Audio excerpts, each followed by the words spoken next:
ভিতরে ভিতরে আমি তোমার জন্য পাগল, বাট বাইরে কোনো পাত্তা দিই না।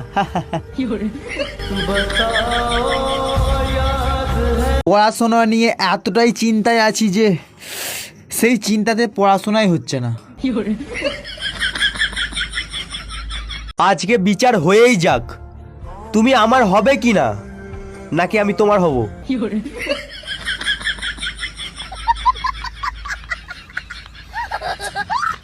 এমন কিছু ফ্রেন্ড পেয়েছি যাদের বিয়ে হওয়া তো দূরের কথা, রিলেশনই হয় না। কিছু তো আছে আমার মধ্যে, না হলে এত কিছু হওয়ার পরেও শিক্ষা হচ্ছে না কেন?